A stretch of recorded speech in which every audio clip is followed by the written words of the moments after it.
my name is Okyere, and I'm the founder and CEO of Estell, which is a skincare brand primarily focusing on the health and beauty needs of people of color.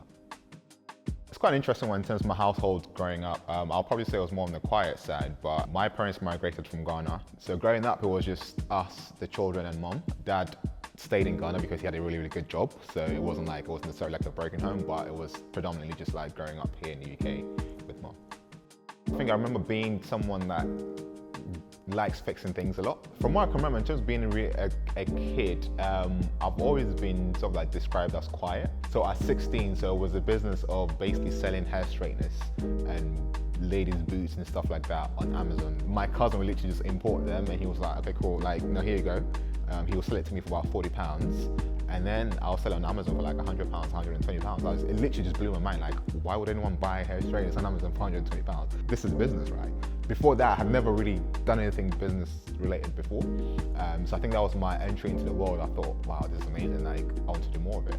I think I became very, very mature very, very quickly compared to my peers. Like, I grew up very fast because it was me and so I was the oldest out of 4 siblings, right? I was pretty much the dad figure in the house, so to speak.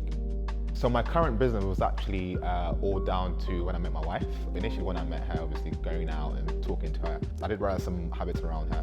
And there were the fact that sometimes when we go out, she'll choose not to take off her jacket. So maybe when we go out shopping, she'll opt for to have long sleeve blouses and stuff like that. And I think what she mentioned that really struck a chord with me was that she felt a little bit insecure about some marks that were on her arm. So like I mentioned, fortunately for me, I had a background in product formulation. So I thought, actually, surely I can create something that has all natural ingredients from plant sources, that will not bleach her skin, but help her sort of like even out the skin tone, or to help her feel a little bit more confident about herself.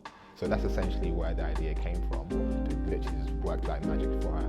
So I thought, surely if she's struggling with this, there must be so many more people in our community that are struggling with the same thing. Yeah, I would like for you to be a lot more patient.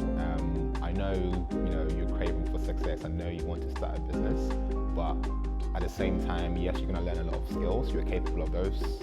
You're capable of learning, but also don't discount the element of timing, which is absolutely not in your control. Keep on the journey, be tenacious, and learn all the skills across the journey. And at some point, when the timing and the products and what you're doing matches, you're going to fly.